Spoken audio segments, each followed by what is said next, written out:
Bonjour à tous. Anne Barlouto, donc journaliste à Investir.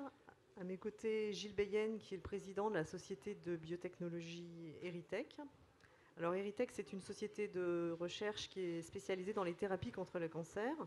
Elle s'est introduite en bourse en 2013 et le parcours boursier est aussi louable puisque le titre s'est envolé de plus de 140% depuis. Même si depuis quelques mois, il est moins vers le haut.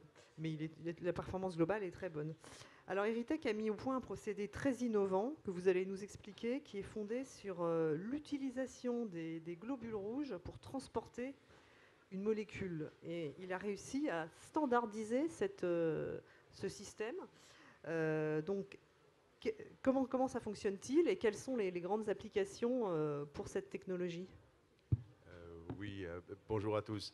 Donc en effet, Eritech, notre technologie, c'est de mettre des médicaments dans des globules rouges. Et en fait, un globule rouge, on les a tous, c'est des molécules, c'est des cellules avec une membrane très flexible, avec des pores dans la membrane, mais qui sont fermés. Et ce que nous faisons, notre technologie permet de faire gonfler les globules rouges, donc c'est dans un médium, les faire gonfler, les faire ouvrir les pores, faire entrer des médicaments, et puis resserrer les globules rouges en changeant, c'est avec des pressions osmotiques qu'on fait ça, et donc refermer et avoir des médicaments encapsulés dans les globules rouges. Et notre technologie, effectivement, notre fondateur, c'est un scientifique, mais aussi un ingénieur, et donc il a vraiment pu rendre cette technologie de façon pharmaceutique et industrialisée. Donc nous avons une unité de production à Lyon, nous sommes basés à Lyon, où effectivement nous pouvons faire ces batchs de globules rouges encapsulés de certains médicaments. Mais quel est l'intérêt d'encapsuler ces médicaments? C'est surtout ça qui nous intéresse. Voilà, voilà. Donc l'intérêt surtout pour certains médicaments qui ont une demi-vie, une durée d'activité très courte. Il y a souvent des enzymes ou des médicaments, des protéines qui, quand elles sont injectées directement dans le sang, qui vont être attaquées très rapidement par notre corps parce qu'ils sont pas reconnus, ils sont reconnus comme être étrangers, donc très rapidement on va être détruits. Donc ça c'est le premier avantage, c'est effectivement encapsuler la molécule est protégée par la destruction et peut avoir une durée de vie beaucoup plus longue.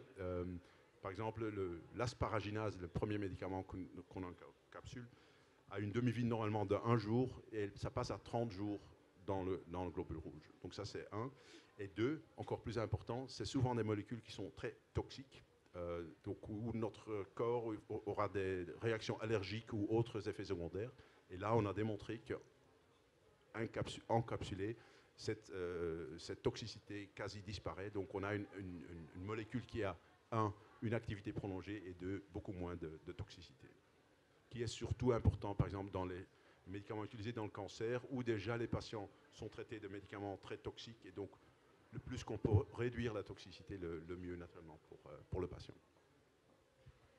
Alors justement, sur cette molécule, l'asparaginase, qui est le traitement de référence, mais sur lequel je crois plus de 50% des patients ne peuvent tolérer, malgré qu'il soit très efficace, vous avez démontré des résultats qui ont été qualifiés d'impressionnants et surtout des résultats très avancés de phase 3, donc proche de la commercialisation, au point que vous avez déposé le dossier d'enregistrement. Alors, quelle a été la nature de ces résultats et quand pensez-vous avoir une réponse des autorités de santé pour que ce produit, dans la leucémie, un certain type de leucémie, puisse être commercialisé? Donc effectivement, l'asparaginase, c'est la première molécule qu'on a encapsulée, avec laquelle on est le plus avancé. C'est donc une molécule bien connue dans les traitements des leucémies aiguës lymphoblastiques. C'est les leucémies typiquement des enfants, mais il y a quand même, c'est 60% enfants, 40% adultes. Une molécule qui est très efficace si elle est bien tolérée. Et ça, c'est le problème. La plupart des enfants peuvent tolérer la molécule, mais quand même une partie qui deviendra allergique. Et les adultes ne tolèrent pas vraiment ce médicament. Donc on peut dire qu'aujourd'hui, il y a dans la leucémie aiguë lymphoblastique à peu près 50% des patients qui ne tolèrent pas la molécule. Et c'est là que notre produit notre GRASPA, donc asparaginase dans globule rouge, GRASPA, fait la différence parce qu'on a pu réduire cette toxicité et en même temps pu allonger l'activité. Donc avec moins d'injections, on a une activité meilleure et avec moins de toxicité. Et effectivement, ça, on a prouvé dans des essais cliniques. On a déjà commencé les essais cliniques sur les patients en 2006. D'abord, c'était des enfants et des adultes en rechute. On a montré qu'il n'y avait pas de problème de toxicité. On a fait une étude dans des patients de plus de 55 ans, donc à nouveau des patients très fragilisés et pour lesquels les asparaginases classiques ne sont pas utilisées ou très peu. Et ensuite, l'étude que vous mentionnez, l'étude de pivot, la phase 3, qui était à nouveau chez des enfants et des adultes en rechute, où on a montré, qu'on n'avait pas de réaction allergique. Et c'était une étude comparée, donc le groupe contrôle avec 46% où les réactions allergiques sont apparues. Et on a aussi montré que l'activité, donc avec une injection de GRASPA, on pouvait avoir 2 fois plus d'activité qu'avec 4 injections du produit comparateur. Donc, effectivement, ces résultats ont été perçus comme très impressionnants. Il y avait d'autres éléments, par exemple, la rémission complète. Tout le but de ces médicaments en chimiothérapie, c'est de tuer les cellules tumorales, donc de mettre les patients en remission complète. On avait presque le double des patients qui sont mis en remission complète avec notre traitement. Donc, et on peut s'attendre à une décision de commercialisation qui, je pense, aura probablement un impact important sur le titre. À quel horizon ? Oui, tout à fait. Donc maintenant, c'est quand même un grand effort. On a déposé la demande d'AMM en septembre. Donc c'est une grande réalisation. Maintenant, développer des médicaments, c'est toujours lent. Ça va prendre à peu près 1 an de revue par les autorités européennes. Donc le dossier a été déposé à Londres par l'EMA, l'agence des médicaments européenne. Ils prennent en moyenne entre 10 et 16 mois. Donc nous espérons avoir un retour de l'EMA fin 2016 pour un lancement du produit à partir de fin 2016. Il faut encore, pas dans tous les pays, il faut compter que dans certains pays, on pourra commencer rapidement. D'autres pays, comme la France, il faut encore le remboursement. Ça prend encore probablement 1 an avant de vraiment un lancement plus élargi. Alors vous avez également des essais cliniques sur une autre forme de leucémie qui là est malheureusement beaucoup plus large en termes de marché. Où en êtes-vous ? Et concernant la distribution de ce produit, puisque vous êtes proche de la distribution dans le premier cas, avez-vous un partenaire ? Tout à fait. Effectivement, j'ai oublié le partenaire. Donc, pour le lancement du produit en Europe, on a un partenariat avec une société pharmaceutique qui s'appelle Recordati. C'est un groupe européen basé à Milan, mais avec un groupe spécialisé dans les maladies orphelines basé ici à Paris. Il s'appelle Orphan Europe. Et là, ce sont vraiment des spécialistes de lancement de ce type de produit pour les médicaments orphelins. Et donc, c'est à eux de prendre maintenant le relais et de lancer ce produit. Ils ont bien commencé cela.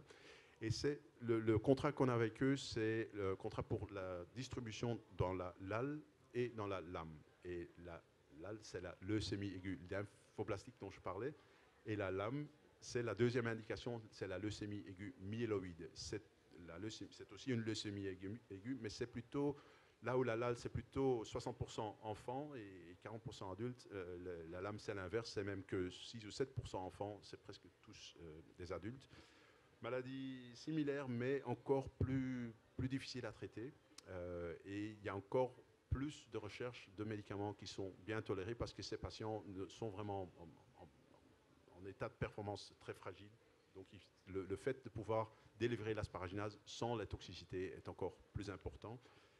Et là, on a une étude de phase 2B, ça s'appelle. Donc, il faudra encore une phase pivot après, mais une phase 2B en cours. C'est une assez grande étude pour 125 patients et on est à peu près à 80% de patients qui ont été traités.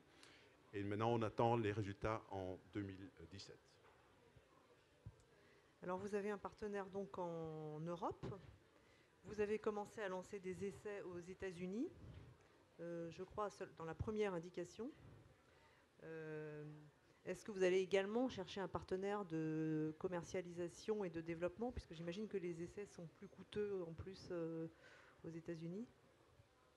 Très bonne question. Je dirais oui et non. Mais l'idée, effectivement, on a une étude de phase 1 en cours donc aux États-Unis en un peu en décalé avec l'Europe. On a commencé plutôt en Europe, mais on rattrape très rapidement aux US. La différence entre l'Europe et les US, c'est que l'Europe, c'est 28 pays où il faut obtenir le prix et le remboursement. Chers visiteurs, la réunion d'actionnaires Carrefour va commencer en salle Maillot. Donc, effectivement, c'est 28 pays. Donc là, s'appuyer à un spécialiste qui est présent déjà dans les 28 pays, ça a beaucoup de sens. Aux US, c'est un marché plus homogène. Et là, nous avons maintenant des vues, on a des très beaux investisseurs américains, des grands fonds qui nous ont rejoints en octobre 2014. Ce qu'ils nous disent, c'est oui, un partenariat un jour, mais ne donnez pas trop tôt les droits. Gardez vos droits, avancez le plus possible vous-même, surtout que la LAL, ce n'est pas une énorme indication, donc on peut avancer, surtout faire les essais cliniques nécessaires nous-mêmes pour, de plus grande force, choisir ou bien de continuer seul ou bien de faire un partenariat de plus de force. Et justement, vous avez donc l'intérêt des investisseurs américains. Ils ont pris quelle part de votre capital? En 2 transactions, donc on a fait février 2014, octobre 2014, 2 transactions capitalistiques. Et là, ensemble, à peu près 20% de nos actionnariats est américain. Et le plus important, là, qui est quand même le Baker Brothers, on a 10%, Baker Brothers ont 10% Un des plus gros fonds biotech américains. Tout à fait. Ils gèrent, je crois, 12 milliards spécifiquement que dans les biotech. Et ils sont des spécialistes ultra. Donc c'était pour nous très, très fort de les avoir. Il y en a d'autres aussi de ce type, peut-être un peu moins grands, mais qui sont en dessous des 5%, donc où on ne peut pas communiquer les noms. Et ce qui peut être un bon signe pour votre intention d'entrer au Nasdaq, parce que je crois que vous aviez indiqué aux investisseurs que c'était votre intention. C'est ça. Et c'est en fait la première chose que les investisseurs américains nous disaient. Gilles, c'est très beau ce que vous faites, mais venez maintenant aussi l'étape prochaine au Nasdaq.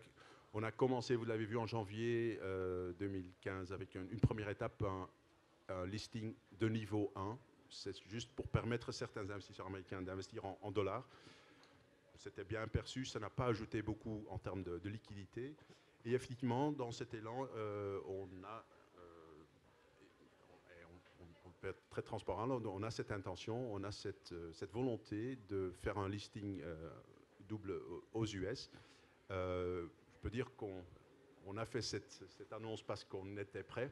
Maintenant, avec le marché qui est quand même très délicat, on regarde un peu ce qui se passe et on le fera. On a aussi dit à notre call analyste qu'on le ferait que dans des bonnes conditions. Donc, tout est prêt, mais le bon moment doit être là. Vous avez suffisamment de trésorerie pour tenir combien de temps? Oui, c'est ça. C'est toujours le meilleur point pour une levée, c'est quand on n'a pas besoin de l'argent. Donc, on a 28 millions de cash fin du 3e trimestre. On a une utilisation de cash d'à peu près un peu moins d'1 million par mois. Donc, il faut calculer, c'est 2 ans et demi même, parce que fin 2016, on aura aussi un paiement d'étape de Recordati important. Et il y aura aussi en 2017 les premières ventes qui doivent quand même aussi rentrer dans le cash. Et on n'a pas parlé des autres domaines dans lesquels vous aviez des produits avancés, toujours par cette technologie d'encapsulation du médicament dans les globules rouges. Donc vous avez des autres domaines que le cancer du sang. Et ça, c'est la beauté du produit. C'est vrai que de la plateforme, on a beaucoup de possibilités. On a effectivement l'âme, c'est les premières indications. On voit aussi, on a vu que le même principe est applicable dans les tumeurs solides. Il y a énormément naturellement. Et on a commencé dans le cancer du pancréas, où on a une étude de phase 2 en cours, une étude donc des patients très difficiles à traiter. Mais l'étude avance bien, on a 2/3 des patients qui ont été recrutés dans l'étude et on devrait avoir les résultats de top line, donc les résultats de l'objectif primaire en deuxième moitié de 2016. Ensuite, on est en train de lancer une ou deux, c'est pas encore décidé, études dans les lymphomes. C'est un peu entre les leucémies et les tumeurs solides. Il y a un fort rationnel parce qu'il a été montré que l'asparaginase est important pour le traitement des lymphomes, de certains lymphomes si le patient le tolère. Donc c'est un peu la même histoire que pour la LAL et la LAM. Donc ça, c'est en cours. Et finalement, on a aussi un programme, on a encore 2 autres programmes. Un, c'est d'autres médicaments, d'autres enzymes dans les globules rouges, comme l'asparaginase, mais c'est la méthioninase et la argininase.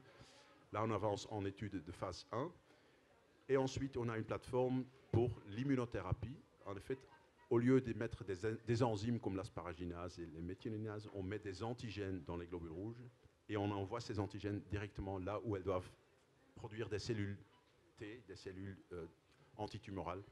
Donc là, c'est une volonté maintenant aussi qu'on a annoncée de pouvoir investir plus dans cette plateforme. Alors une dernière petite question, parce que je crois que le temps imparti est terminé, qui peut montrer le potentiel de Veritech, c'est qu'on a vu que Baxter a racheté au mois de mai un laboratoire qui fabrique de l'asparaginase pour 900 millions de dollars quand même.